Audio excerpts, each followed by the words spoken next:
Ça y est, la 2.2 va tout doucement laisser sa place pour la 2.3 qui a été annoncée avec plein de nouveautés et de nouveaux agents. De plus, les agents de la 2.4 ont été annoncés eux aussi pendant le programme spécial de la 2.3 et du coup t'hésites sûrement sur qui est-ce que tu devrais pull. Et bah reste là parce qu'aujourd'hui on va parler de tous les agents qui arriveront pour la 2.3 et la 2.4 en expliquant globalement leur kit sans trop rentrer dans les détails. Et pour chaque agent, je donnerai plusieurs exemples de teams pour que tout le monde comprenne bien quels agents fiteront le mieux avec leurs agents qu'ils possèdent déjà. La vidéo sera séparée en deux parties. En premier temps, on va voir ensemble les agents qui ont été annoncés pour la 2.3. On a une idée bien précise de leur kit, sans oublier ceux qui reviendront avec eux. Et ensuite, on va voir les agents qui ont été tease pour la 2.4, mais vu qu'on n'a pas encore eu de gameplay officiel, je te donnerai mes pronostics de à quoi ils pourront ressembler avec leurs attributs, avec quels agents ils fiteront le mieux quand ils sortiront. Avant de commencer, il faut que je précise quelque chose de très important. Si vous avez envie de pull un agent que vous aimez bien, mais que vous n'avez pas forcément les agents qui vont avec, c'est pas grave. Comme je l'ai dit tout le temps, la méta, on s'en fout, et cette vidéo est juste là pour aider à choisir un agent au cas où vous hésitez entre deux ou que vous n'avez pas suffisamment de polychrome pour tout pull. Bon, maintenant que tout est clair, on va commencer sans plus tarder avec l'agent qui est arrivé avec la 2.3. Laissez-moi vous présenter Lucia, ou plutôt vous représenter Lucia, la contrôleuse d'Ethereum. Lucia est un agent Ether support qui a rejoint les membres de la Maison Fantôme. Elle va avoir la particularité d'utiliser des attaques d'Ethereum, mais aussi d'être le tout premier support taillé pour les agents de catégorie rupture qui a été introduit en 2.0 avec Wishwan. Elle va avoir deux types d'attaques différentes, les attaques de caprice et les attaques d'unisson, qui auront plusieurs effets comme augmenter la force transperçante de notre escouade ou encore augmenter la barre de songe de Lucia. Car oui, Lucia va aussi avoir une gestion de ressources un peu complexe avec ses points de songe qu'elle pourra remplir de différentes façons et au bout d'un moment elle pourra rentrer dans l'état de songe et c'est là où ça devient intéressant. Quand Lucia est dans l'état de songe, elle donnera un gros buff à l'escouade à base de grosses augmentations de PV max et va globalement augmenter les dégâts infligés, absolument parfait pour nos agents rupture pour le coup. Lucia va donc avoir un gameplay un peu compliqué qui nécessitera une bonne gestion des ressources tout en appliquant correctement ses buffs sans oublier nos agents rupture parce que faut bien qu'il rentre sur le terrain un jour quoi. Mais du coup, quel agent pourrait bien fit avec elle? Bon vous l'aurez compris, mais grâce au buff d'HP et de dégâts transperçants qu'elle va donner, on va s'arranger pour jouer Lucia avec un agent rupture, et c'est là où ça devient un petit peu délicat, parce qu'on n'en a pas beaucoup des agents rupture. Hein. Des agents rupture à Johan, on n'en a pas beaucoup encore. Hein. Je suis désolé.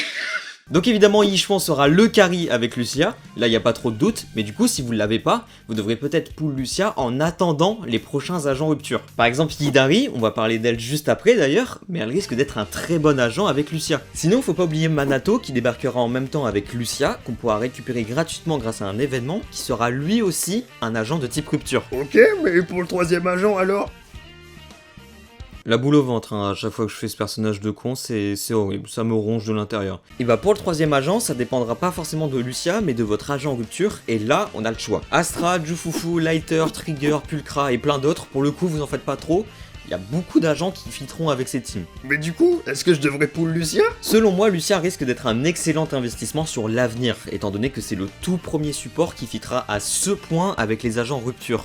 D'un autre côté, si vous préférez sécuriser votre agent rupture en priorité, ça peut complètement se comprendre, et de toute façon, n'oubliez pas que Lucia reviendra un jour ou l'autre, et vous pourrez donc la pull en temps et en heure. Ok, maintenant on va pouvoir passer à l'agent qui reviendra avec Lucia. Laissez-moi vous présenter Viviane, la fan ultime de Python. Viviane est un agent Ether anomalie et fait partie des oiseaux moqueurs. Elle va avoir le rôle d'un sub DPS, ça veut dire qu'elle va pas être présente beaucoup sur le terrain, mais ça ne va pas l'empêcher d'infliger de gros dégâts tout en buffant les dégâts des autres agents anomalies de l'escouade grâce à sa mécanique de floraison. Tout d'abord, Viviane va avoir une gestion de ressources avec ses plumes virevoltantes qu'elle va pouvoir générer de différentes manières. Une fois ces plumes générées et transformées en plumes protectrices, quand n'importe quel membre de l'escouade touche un ennemi à l'aide d'une attaque spéciale X, Viviane va venir sur le terrain automatiquement pour attaquer et va infliger un poison éthérique qui fera des dégâts en fonction de son attaque. Mais c'est pas tout, cette attaque va aussi permettre à d'autres agents de profiter d'une augmentation de dégâts de leur prochaine anomalie en fonction de leur élément. Viviane aura donc un gameplay plutôt nerveux qui demandera une bonne gestion des rotations pour accumuler correctement ses plumes et optimiser nos dégâts. Mais du coup, quel agent pourrait bien fit avec elle? Et vous l'avez sûrement compris, mais étant donné que Viviane va avoir le rôle d'un sub DPS, on va avoir besoin d'un main DPS du coup. de préférence un agent anomalie, pour bien profiter des augmentations de dégâts de Viviane. Alors on va avoir plusieurs agents anomalies, tout ce qui est Miyabi, Alice, Jane, Yanagi, tous les agents anomalies qui restent longtemps sur le terrain risquent de bien marcher avec elle globalement. Et pour ce qui est du support, on va prioriser les supports qui offrent une bonne fluidité dans les rotations. Les meilleurs seront sûrement Astra ou Yuzua, même si on peut jouer d'autres supports, mais là ça va dépendre de votre main DPS pour le coup. Mais du coup, est-ce que je devrais pull Viviane? Si vous n'avez pas encore de sub DPS, Viviane est un très bon choix dû à sa polyvalence de team. Néanmoins, si vous n'avez pas encore de main DPS anomalie solide, je vous conseillerais peut-être plus de la pull plus tard quand elle reviendra. Mais si jamais vous voulez à tout prix commencer votre team anomalie avec Viviane, libre à vous. On se sait, hein. Vous me la ferez pas, moi. Vous me la ferez pas, moi. C'est pas un vieux singe, on apprend à faire la grimace, vous êtes fous quoi. D'ailleurs, j'ai déjà fait un guide sur Viviane, donc n'hésitez pas à jeter un petit coup d'œil. Bon, dire qu'il a mal vieilli serait un euphémisme. Euphémisme. J'emploie des mots que je sais même pas écrire. Bref, maintenant on va passer aux agents de la deuxième phase de la 2.3 qui arriveront le 5 novembre. Et laissez-moi vous présenter Yidari, la proxy solitaire. Widora. Bon, on a tout fait, hein. Widari, Widora, Wadari, frère, on a tout fait, j'ai tout fait. Yidari sera un agent glace rupture qui fera elle aussi partie de la maison fantôme. Et comparé à Lucia, elle aura un gameplay bien plus simple. Déjà, comme pour les autres agents rupture, plus ses PV max seront élevés, plus sa force transperçante augmentera. Qui, je le rappelle, passe à travers la défense de l'ennemi. Yidari va aussi avoir la particularité où plus ses PV sont bas, plus elle infligera de gros dégâts, ce qui récompense le joueur en fonction des risques qu'il prendra. Elle va donc avoir plusieurs attaques pour moduler ses PV, infligeant de plus en plus de dégâts au fil du combat. Comme Lucia, elle va elle aussi avoir une barre à charger grâce à son attaque spéciale X, qui lui permettra de débloquer une grosse attaque qui infligera de gros dégâts. Widari va donc avoir un gameplay très simple à première vue, mais plutôt compliqué à maîtriser finalement. Dans le sens où oui, plus on prend de risques, plus on va être récompensé, mais plus on prend de risques, plus on augmentera nos chances de mourir, donc bah faut faire gaffe quoi. Mais du coup, quel agent pourrait bien fit avec elle? Ah, vous l'aurez compris, mais Widari va prendre beaucoup de place sur le terrain, donc on va essayer de pas trop la gêner par rapport à ça. Comme je l'ai dit avant, Lucia risque d'être absolument parfaite pour elle, mais sinon on peut très bien imaginer Astra qui pourra la heal au cas où on prend vraiment trop de risques avec sa barre de vie. De plus, Astra prend vraiment zéro place sur le terrain, donc pour le coup c'est nickel. Sinon, si vous avez aucun de ces deux agents, c'est pas trop grave, on va juste privilégier les agents off-field pour lui laisser la place sur le terrain. On pense à Trigger, Jufufu ou encore Pulcra. On peut aussi imaginer des teams Lycon ou Lighter qu'on sortira uniquement pour appliquer leur buff par exemple. Mais du coup, est-ce que je devrais pull Widari? Alors le gros problème de Widari, c'est son type. En effet, c'est encore un carry de type glace, du coup il y a pas mal d'entre vous qui n'en auront pas vraiment besoin. D'un autre côté, c'est indéniable, Widari aura une très bonne synergie avec Lucia, donc si vous n'avez ni Wichouan ni de team avec un carry de type glace, je vous conseillerais dans ce cas de pull Widari. Par contre, si vous n'avez pas d'attrait particulier pour l'agent et que vous avez déjà tout ce dont vous avez besoin, vous pouvez la skip sans trop de problèmes. Ok, maintenant on va pouvoir passer à l'agent qui reviendra avec Widari, qui est un agent dont on a déjà parlé pendant cette vidéo. Laissez-moi vous présenter Jufufu, la tigresse des sims de Yunkui. Fufu est un agent feu confusion, qui va avoir la particularité de se jouer off-field, tout en donnant un gros buff à l'escouade en dépend d'une grosse gestion de ressources avec sa grandeur. Elle pourra augmenter cette barre de grandeur de différentes façons, notamment quand un autre agent est déjà sur le terrain grâce à ses mécaniques d'off-field. Une fois la barre de grandeur suffisamment pleine, elle pourra déclencher automatiquement son attaque Chaudron du Tigre Oppresseur qui donnera à tous les membres de l'escouade l'effet Rugissement du Tigre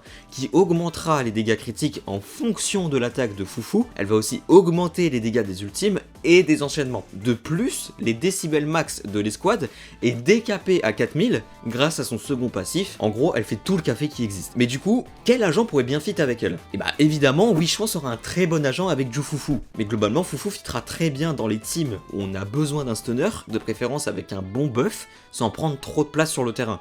Honnêtement, ça va surtout dépendre de votre carry finalement. Par exemple, avec Sid ou encore Orphi et Magus qui sont sortis récemment, c'est vraiment pas mal. On peut aussi citer la très bonne équipe monofeu avec Evelyn et Leiter ou la variante avec Astra. Globalement, Jufufu, elle peut se caler plus ou moins partout, ça dépendra surtout des carries que vous avez. Mais du coup, est-ce que je devrais pull Jufufu? Fufu est sûrement l'un des meilleurs agents confusion, si ce n'est le meilleur, mais comme les autres supports stunner, ça dépendra surtout des agents que vous avez déjà. Si vous avez besoin d'un solide support pour une team monofeu par exemple, Fufu sera sûrement la meilleure solution. Pareil si vous avez pull Wichouan mais que vous avez skip Fufu, ça peut être une très bonne occasion pour la pull. En gros, de manière générale, je vous conseillerais de pull Fufu, sauf si vous n'avez pas encore de carry pour votre team, ou dans ce cas-là, je vous conseillerais peut-être plus d'attendre de pull un carry en priorité. Ok, maintenant qu'on a fait le tour de tous les agents qui sortent et qui ressortiront pour la 2.3, on va pouvoir se pencher sur les agents de la 2.4 qui ont été annoncés. Alors je le rappelle quand même, mais on n'a pas encore eu du gameplay officiel des agents, si ce n'est des images pendant le programme spécial. Par contre on a su récemment pour 2 d'entre eux, leurs attributs, et à partir de ça, je vais essayer de vous faire une petite supposition sur quel agent ils pourront bien fit avec. Les premiers agents qu'on a vus pendant le programme spécial, c'est une toute nouvelle faction entière avec Zhao, Dailin et Banyue. Banyue, je sais pas. On va commencer tout de suite avec Zhao parce que c'est l'agent sur lequel on en connaît le moins pour le moment. Pour ce qui est de ses attributs, ça m'étonnerait pas qu'il sorte un dernier agent pour compléter la team Lucia Widari. Donc elle sera peut-être soit glace, ou peut-être même de type confusion, peut-être même les deux, on peut pas vraiment savoir. Pour ce qui est de Banyue, ça va être un agent de type rupture feu. Donc on peut très facilement imaginer la connexion avec Lucia et Jufufu évidemment. Et pour ce qui est de Dailin, ça va être étonnamment un agent de type confusion physique qui risque de très bien synergiser avec Banyue du coup. Mais c'est pas tout parce qu'on a aussi eu des images de Yi Chongwang. On sait qu'elle va avoir un lien avec les cimes de Yunkui via son frère, mais on n'en sait pas plus pour le moment. Après il y en a beaucoup qui supposent que ce sera elle la prochaine chasseuse du néant, donc dans ce cas-là, attendez-vous à ce que ce soit un type feu, soit un type physique. Ça m'étonnerait fortement qu'elle soit électrique. Et pour ce qui est de sa catégorie, attendez-vous à ce que ce soit un carré, donc soit anomalie, soit attaque, soit rupture, peut-être même une toute nouvelle catégorie, on sait pas vraiment. Mais bon, tout ça c'est encore dans pas mal de temps, et vous en faites pas, on aura l'occasion d'en reparler évidemment. Bon bah ça y est, je crois bien qu'on ait fait le tour des agents de la 2.3 et du peu qu'on connaît de la 2.4. N'hésitez pas à me dire ce que vous pensez des agents et lesquels vous allez pull. Est-ce que vous êtes plutôt intéressé par Lucia, Viviane? Est-ce que vous êtes plutôt intéressé par Widari ou Jufufu? Est-ce qu'au contraire vous n'êtes pas du tout intéressé par les agents de la 2.3 et vous attendez la 2.4? N'hésitez pas à écrire tout ça en commentaire, ça m'intéresse beaucoup. En tout cas, c'est tout pour moi pour cette vidéo, j'espère énormément qu'elle vous aura été utile et que je vous ai aidé à choisir vos agents. Je vous souhaite beaucoup de chance dans vos pools, merci énormément d'avoir regardé la vidéo, n'hésitez pas à liker, commenter et même vous abonner, c'était Edipao, on se retrouve très vite pour une prochaine, prenez soin de vous.